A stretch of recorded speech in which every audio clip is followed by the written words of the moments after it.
함께 하나님을 예배하겠습니다. 만민들아, 우리 하나님을 송축하며 그의 찬양 소리를 들리게 할지어다. 그는 우리 영혼을 살려두시고 우리의 실족함을 허락하지 아니하시는 주시로다. 하나님을 찬송하리로다. 그가 내 기도를 물리치지 아니하시고 그의 인자하심을 내게서 거두지도 아니하셨도다. 우리에게 날마다 은혜를 베풀어 주시고 그 얼굴을 비추사 생명의 길로 인도하여 주시는 하나님, 감사와 찬송과 경배를 드립니다. 예배를 통하여 주님을 만나는 이 시간, 우리의 지친 육신을 쉬게 하시고 연약한 마음에는 용기를 더하여 주시고 상처난 영혼들은 사랑의 손으로 어루만져 회복시켜 주옵소서. 예배의 시종을 주님께 온전히 맡겨드리오며 예수님의 이름으로 기원하옵나이다. 아멘.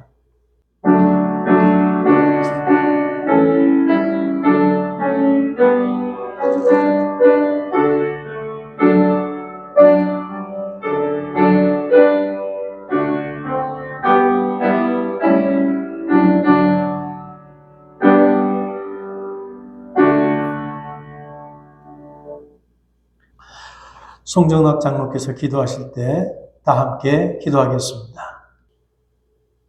아버지 하나님 감사합니다.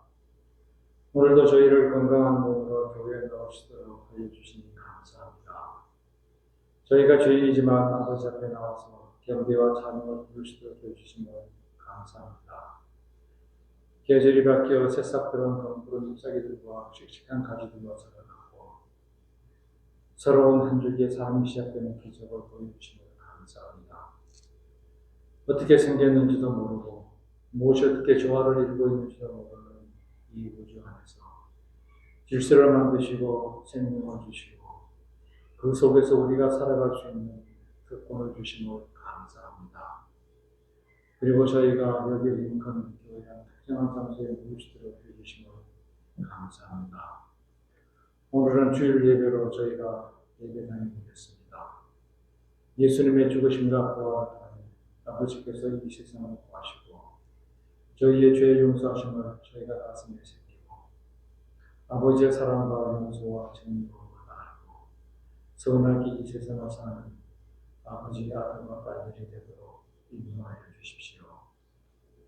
십자가를 부르고 예수님을 부르면서 입속으로만 되뇌는 것이 아니라 그 십자가가 아들 예수 그리스도께서 다니시고 무도한 무리들의 참을 꿀을 찢으시고 결국 이 세상의 죄를 모두 안고 돌아가신 예수님의 그 십자가, 아버지의 십자가라는 것을 저희가 가슴 깊이 새겨야 하는 십자가임을 해부의 새김으로 하여 주십시오.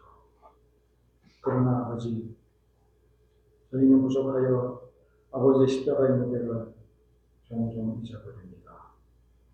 저희의 죄를 대속하여 주신 십자가를 저희가 감히 가볍게 생각합니다. 그 십자가로 저희가 용서하였음을 받았으면 저희의 죄가 알고 용서를 받았음을 저희가 기뻐하지만 저희가 아버지 앞에 그리고 예수님 앞에 선한 삶을 살아야 된다는 것을 너무나 자주 고사합니다. 세상을 욕심에 묻혀서 삽니다. 아버지 하나님 그리고 예수님, 저희 교회를 사랑하사 교회를 구원하여 주시옵소서. 교회의 형제자매들을 구원하여 주시옵소서. 교회와 그 구성원들이 시험에 들지 말게 하옵소서. 우리 교회는 비록 작은 교회지만 세상의 시간 흐르는 짧지 않은 시간 동안 저희 지역의 믿음을 지키고 지역사회의 말씀을 전하기 위해서 노력해 왔습니다. 믿음이 약하고 능력이 부족하여 믿고 살아가는 일을 많이 하지는 못하였지만 링컨이라는 이 도시에 저희가 말씀 전파에 열심히 내고 있습니다. 저희 교회가 비록 약하지만 아버지 보시기에 좋은 씨앗으로서 아름다운 꽃과 훌륭한 열매를 가져오는 나무가 될 수 있도록 교회를 축복하여 주시옵소서. 그리고 이 모든 것이 저에게 힘이 아니라 아버지의 전능하신 능력하신 된다는 것을 알게 하여 주시옵소서. 오늘 아버지말 예배에 참석해 주신 모든 성도들을 위해 그리고 특히 세상의 아버지들에게 저희를 위해 십자가에 달린 예수님의 크신 사랑을 가슴속에 새길 수 있도록 저희가 축복하여 주시옵소서. 저희에게 주신 것 모두 감사드리고 그리고 말씀 전해주실 목사님이고 주장하여 주사 그 말씀이 저희 곁에 주셔서 저희가 세상을 살아가는 데 있어서 힘과 기준이 될 수 있도록 역사하여 주시옵소서. 이 모든 말씀 주신 예수 그리스도의 이름으로 기도드렸습니다. 오늘 우리에게 주시는 하나님 말씀 요한복음 3장 16절, 로마서 1장 17절의 말씀입니다. 하나님이 세상을 이처럼 사랑하사 독생자를 주셨으니 이는 그를 믿는 자마다 멸망하지 않고 영생을 얻게 하려 하심이라. 복음에는 하나님의 의가 나타나서 믿음으로 믿음에 이르게 하나니 기록된 바 오직 의인은 믿음으로 말미암아 살리라 함과 같으니라.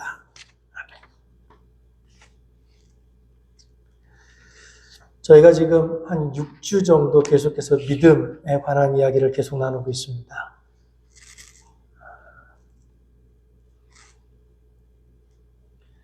요한복음 1장 14절에는 말씀이 육신이 되어 우리 가운데 거하심에 라고 말했습니다. 성경은 말씀이 육신이 되어 인간이 되었다라고 말합니다.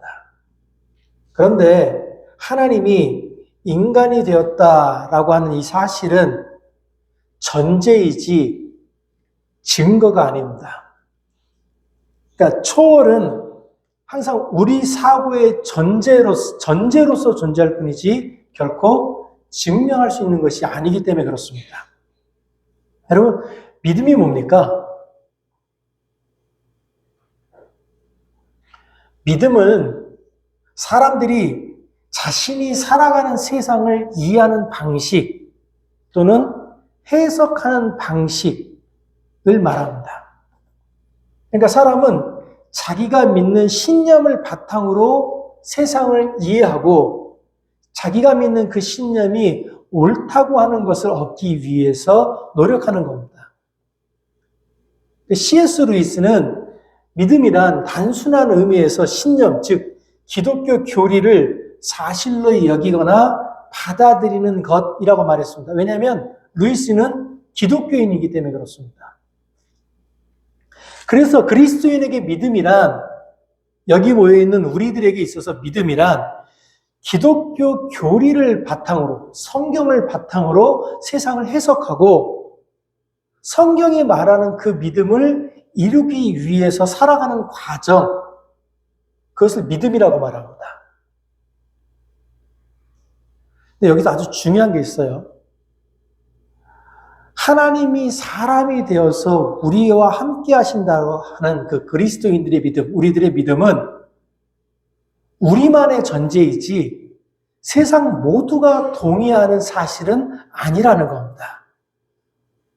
왜냐하면 성경과 우리의 믿음을 제외하고 나면 세상 어디에도 하나님이 사람이 되어서 우리와 함께 하셨다는 그 사실을 증명할 만한 것이 없기 때문에 그렇습니다. 그래서 기독교인이 말하는 믿음, 즉 우리가 말하는 믿음은 이렇게 빈약한 전제를 바탕으로 시작된 겁니다. 세상에는요, 기독교인들이 말하는 믿음 외에도 여러 종류의 믿음이 존재합니다. 세상에 존재하는 종교의 수만큼 어쩌면 그 이상의 믿음이 존재합니다. 종교인들을 제외하고도 세속적인 가치관, 비종교인들이 말하는 세계관도 이 세상에는 되게 많이 존재합니다.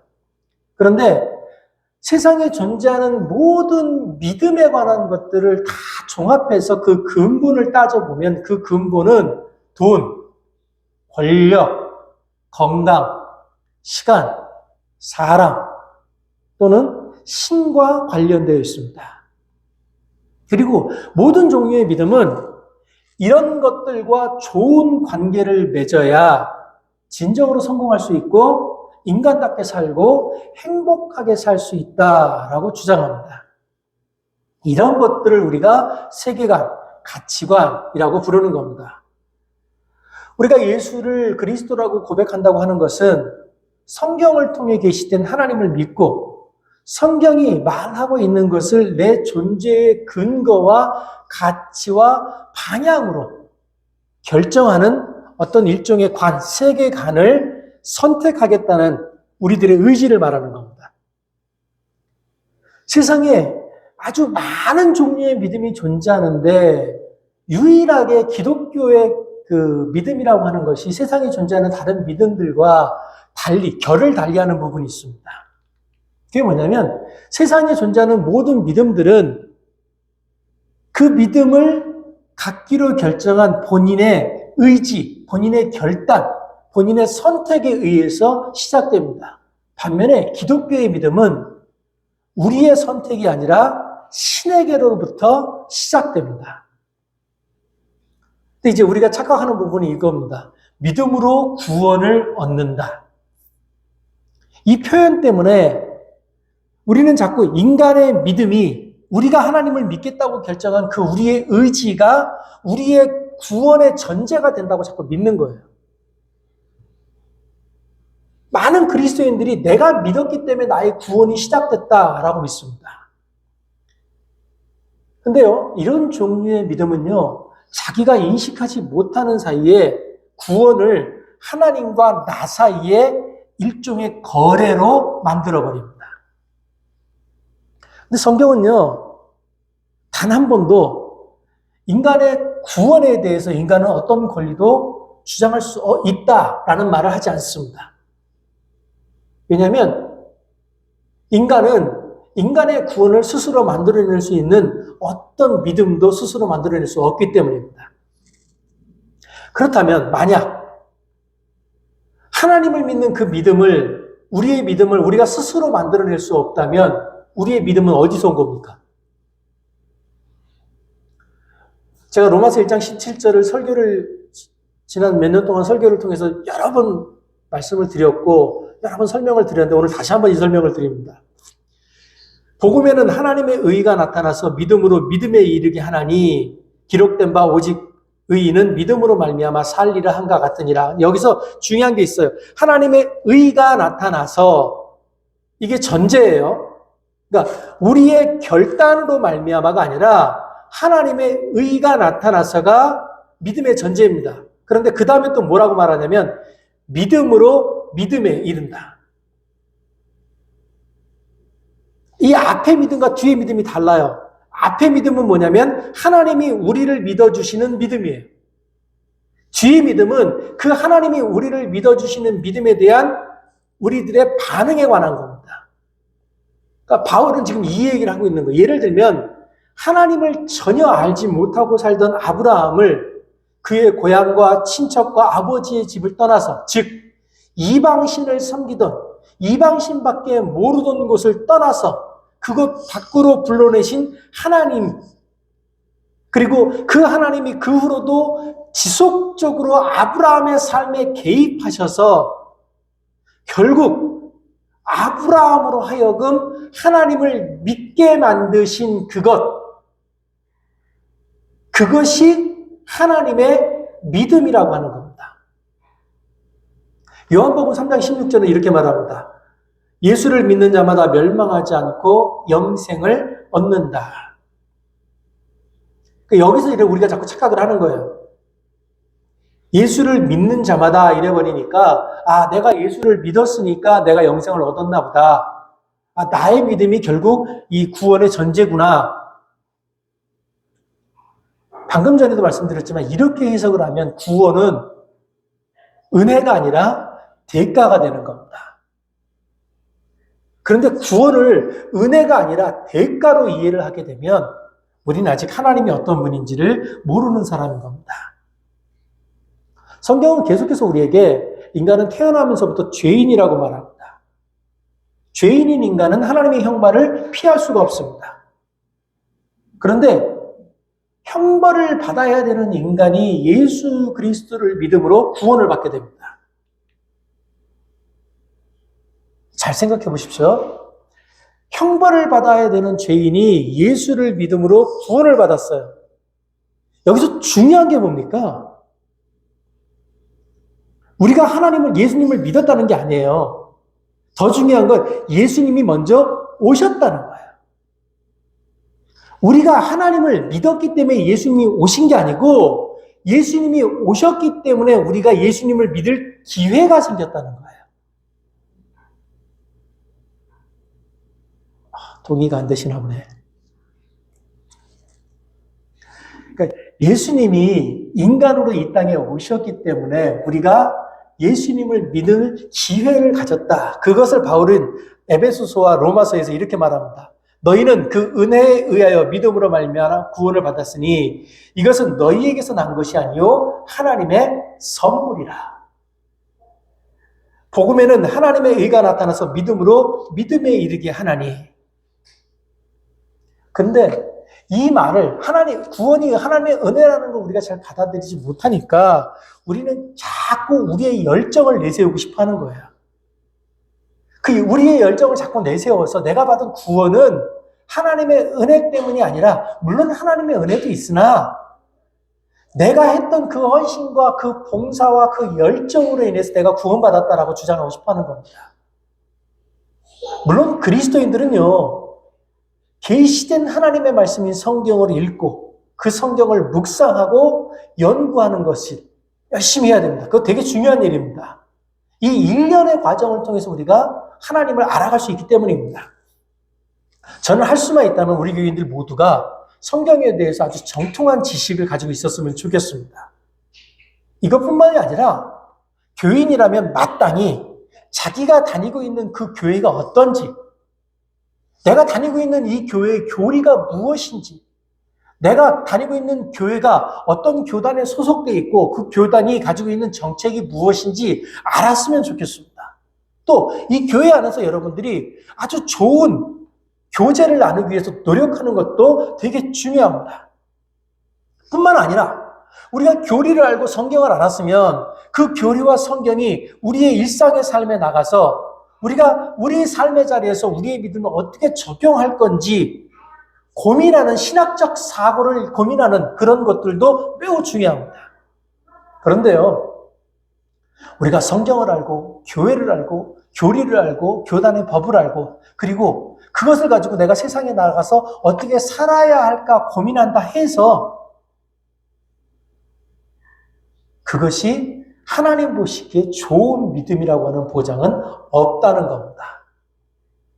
왜냐하면 하나님에 관한 지식과 믿음은 동의어가 아닙니다.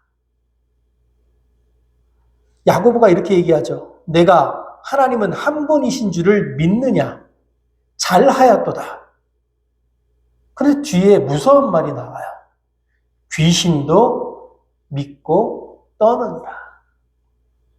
아, 허탄한 사람아, 행함이 없는 믿음이 헛것인 줄 알고자 하느냐. 하나님이 한 분인 줄 귀신도 믿고 떤답니다. 교인들 중에는요, 또 종교적인 어떤 체험, 신비한 체험을 많이 하는 것과 믿음을 동일시하는 분들이 있습니다.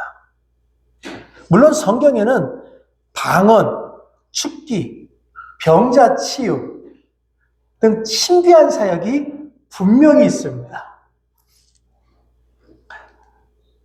물론 우리가 말하는 믿음 안에서 이런 일들은 언제든지 일어날 수 있습니다.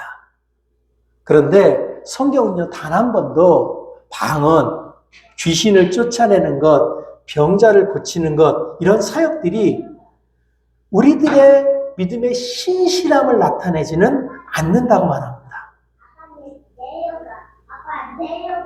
그럼에도 불구하고 우리는 자꾸 이런 종교적인 체험과 믿음을 동일시하려고 한다는 거예요. 이런 믿음은 하나님이 아닌 자신의 능력을 드러내고 싶어하는 잘못된 믿음의 한 종류입니다. 또 잘못된 믿음에는요, 맹목적인 믿음이 있어요. 제가 이 얘기도 몇 번 드렸는데 전도를 하시는 분들 중에 이런 분들이 있습니다. 내가 우리 교회 좀 나가자라고 전도를 하면 그분들 중에 이렇게 묻는 분들이 있어요. 내가 왜 교회를 나가야 되냐? 우리 대답이 이렇습니다. 그냥 믿고 나가면 돼. 뭐 자꾸 질문을 해. 질문하지 말고 그냥 교회 나와서 목사가 뭐라 그러면 그냥 가르치는 대로 믿고 순종하면 모든 게 다 잘 되게 돼 있어. 그런데요. 그런 분들이 주장을 이거예요. 믿음은 이성으로 해결할 수 있는 게 아니라는 거예요. 하나님은 우리의 이성으로 이해할 수 있는 분이 아니기 때문에 일단 맹목적으로 그냥 믿고 따르다 보면 그 믿음이 우리 삶에서 언젠가 좋게 작용할 때가 생길 거라는 겁니다. 그런데 이건 맹신이지 믿음이 아닙니다. 문제는 이런 종류의 맹신들이 오늘날 우리가 살고 있는 우리 주변에 만연해 있다고 하는 겁니다. 저도 이제 가보지 못했는데 인디애나주에 있는 인디애나주 사우스밴드에 있는 노틀담 대학이라는 대학이 있답니다. 그 대학의 미식 축구장에는요, 커다란 모자이크 벽화, 예수의 커다란 모자이크 벽화가 있는데 노틀담 대학을 응원하는 사람들은 그 벽화, 예수를 바라보면서 터치다운 예수라고 부르는 겁니다. 백인교회를 가잖아요. 백인교회에 그려진 예수의 모습은 금발에 파란 눈을 가진 청년입니다. 흑인교회를 가면요, 예수는 흑인입니다. 캐톨릭 교회에 가면 예수는 십자가에 달려있는 아주 연약한 분입니다. 여성 신학을 주장하는 분들, 그 사람들에게 예수는 급진적 여권 운동을 하는 분입니다. 해방 신학을 하는 사람들에게 예수는 민중의 해방을 위해서 노력하는 그런 분입니다. 어떤 초등학생에게요, 도대체 너는 하나님이 어떤 분이라고 생각하느냐라고 물었답니다. 그랬더니 이 아이가 자기가 이해할 수 있는 한도 내에서 예수님에 대해서, 하나님에 대해서 설명하는데 이렇게 했답니다. 누가 재미있게 지내나 감시하다가 결국은 회방 놓는 분. 초등학생에게 하나님은 그런 분인 거예요. 믿음에 있어서 가장 중요한 게 이겁니다. 내가 믿는 신이 누구냐는 거예요. 여러분이 믿는 신이 누구냐는 거예요. 그래서 예수님이 물어봤어요. 너희는 나를 누구라 하느냐? 여러분에게 예수님은 어떤 분입니까? 우리가 믿는 하나님은 어떤 분입니까? 우리와 하나님 사이에는 인격적인 신뢰가 있습니까? 제가 지금 말하는 이 인격적인 신뢰라고 하는 건 믿어주는 것, 상대가 믿을 만한 분이라는 것을 인정하는 것, 그래서 그분을 의지하고 의존하는 것, 이게 신뢰라는 겁니다. 여러분, 예수님을 신뢰하십니까? 정말로 예수님의 선한 의도와 능력을 믿고 그분께 여러분의 삶을 의탁하고 여러분의 운명을 그분께 맡겨드릴 수 있습니까? 정말 여러분은 예수님이 우리를 사랑하고 구원하기를 원하고 또 구원할 수 있다고 믿습니까? 우리는 정말 예수님만이 참된 신이고 이 땅의 주인인 것을 믿습니까? 정말로 하나님을 신뢰하십니까? 만약 우리가 믿는다고 하는 그 신이 누군지도 모르고 신뢰하지도 못한다면 우리의 믿음은 그저 헛것일 뿐입니다. 진정한 믿음은 자기가 믿는 대상이 누구인지를 아는 데서부터 시작합니다. 진정한 믿음은 성경을 바탕으로 하는 하나님에 대한 바른 지식을 추구하는 것에서 시작합니다. 우리가 예수님과 인격적인 관계를 맺고 예수님을 인격적으로 신뢰하려면 예수님이 어떤 분인지를 알아야 합니다. 그래서 우리가 성경을 통해 계신 예수님을 알지 못한다면, 복음에 대한 바른 지식이 없다면 우리의 믿음이 시작조차 불가능한 겁니다. 그래서 맹목적인 믿음은 믿음일 수 없는 겁니다. 그래서 믿음은 항상 의심하고 질문해야 되는 겁니다. 아무 지성도 없이 그저 반대하기 위한 질문을 하라는 게 아닙니다. 우리 마음에 신을 향한, 믿음을 향한 의심이 일어날 때 그것에 대해서 날카롭게 질문을 던지고 그 질문에 대한 해답을 찾아가면서 우리의 믿음이 바로 서게 하라는 겁니다. 웨인 A. 믹스라고 하는 분이 그리스도는 질문이다 라고 하는 책을 썼습니다. 그 책에서 그는 이렇게 말합니다. 나는 신학성서 주석가이자 초기 그리스도의 역사가 한 세기 전까지만 해도 많은 사람들이 분명하고 신뢰할 만한 답을 제시해 주리라 믿었던 분야에 속한 사람이다. 그러나 나를 포함한 초기 그리스도교 문서와 상황을 평생 연구한 다른 많은 학자는 공부하면 할수록 더 많은 질문이 생긴다는 점을 알게 되었다. 그리고 나는 이렇게 질문을 던지는 것이 개탄할 일이 아니라 오히려 좋은 일이라고 이야기하고 싶다. 실제로 내가 아는 사람들, 신앙생활을 오랜 기간 깊이 있게 해온 많은 그리스도인도 답보다는 더 많은 질문을 품고 있다. 더 놀라운 점은 그들이 답보다도 질문이 자신의 신앙을 더 잘 표현하고 확신의 근거를 더 잘 가리킨다고 믿는다는 것이다. 부활하신 예수님은 예수님의 부활을 의심하는 도마를 책망하지 않았습니다. 오히려 도마의 의심을 풀어주기 위해서 자신의 상처에 도마의 손가락을 넣어보라고 말씀하셨습니다. 중세 신학자였던 안셀름은 참된 믿음은 이해를 추구하는 신앙이라고 말했습니다. 그러나 믿음은 이해를 추구하는 것만으로는 완성되지 않습니다. 믿음은 이해를 추구함과 동시에 우리가 믿는다고 고백하는 하나님의 뜻을 우리가 살아가고 있는 우리 삶의 자리에서 살아내려는 노력, 즉 우리가 읽은 말씀에 순종하려는 노력을 통해서 완성됩니다. 믿음이라고 하는 건 스스로 통제할 수 없는 일에 대해서 순종하는 것, 눈으로 볼 수 없는 하나님께 순종하는 것, 순종함으로써 내가 전혀 알지 못하는 땅을 향해서 우리의 발걸음을 과감하게 내딛는 것을 말합니다. 믿음의 완성이 우리가 모르는 특별한 것을 통해서 이루어지는 것이 아닙니다. 오히려 하나님이 우리의 믿음을 완성시키기 위해서 요구하시는 것들은 아주 통상적인 것들입니다. 교회를 안 다녀도 온 세계 사람은 아닐 거예요. 그러나 많은 사람들이 동의하는 황금률이라는 게 있습니다. 무엇이든지 남에게 대접받고자 하는 대로 너희도 남을 대접하라.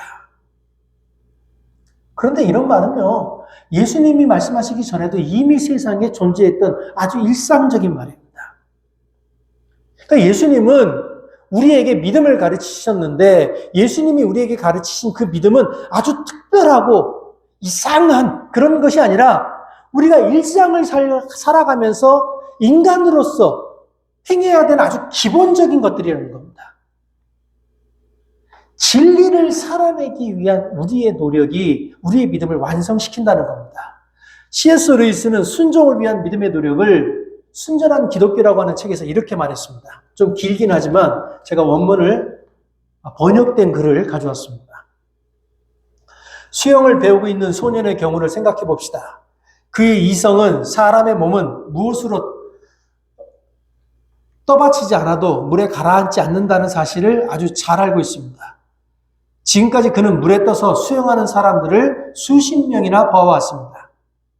그러나 문제는 수영 강사가 잡고 있던 손을 놓은 후 혼자 물 위에 떠 있어야 할 때에도 계속 이 사실을 믿을 수 있느냐, 아니면 순간적으로 믿음을 잃고 겁에 질려 가라앉느냐 하는 것입니다. 기독교를 믿을 때도 같은 일이 벌어집니다. 기독교를 믿는 것은 잘 추론해 본 결과 기독교를 믿을 증거의 무게가 충분치 않은데도 무조건 받아들이라는 말이 아닙니다. 믿음은 그렇게 생기지 않습니다. 어떤 사람을 이성이 일단 그 증거의 무게가 충분하다고 판정을 내렸더라도 여러 상황과 기분에 따라 기독교가 사실이 아니라면 아주 편했을 순간들이 닥칠 것입니다. 제가 여기에서 사용하고 있는 의미의 믿음은 아무리 기분과 상황이 바뀌어도 한번 받아들인 것은 끝까지 고수하는 기술입니다.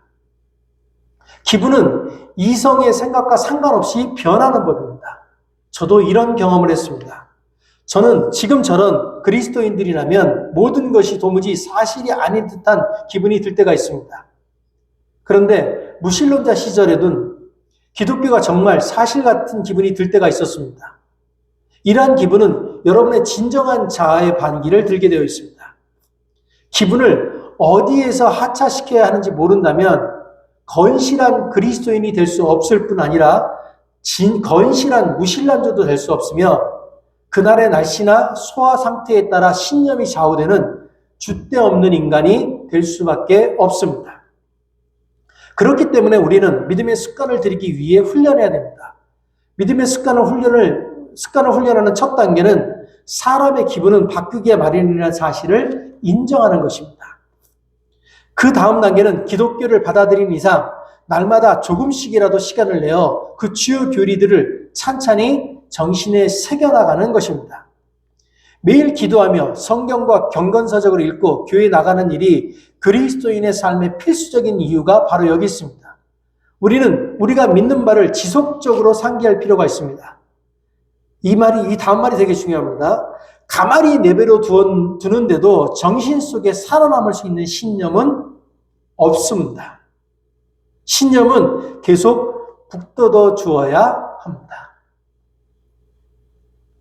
그러니까 우리가 평일에 성경을 읽지 않고 평일에 경건성경을 읽지 않고 평일에 기도하지 않으면서 우리가 믿음이 있다고 말하는 건 거짓이라는 겁니다. 사실상 믿음을 저버리는 사람 100명 중 정직한 논쟁을 거쳐 추론한 결과 믿음을 버리는 사람이 과연 몇 명이나 되겠습니까? 그저 어쩌다가 믿음을 잃는 사람이 대부분이 아닙니까? 이 코비드가 우리에게 그걸 증명해 주었죠.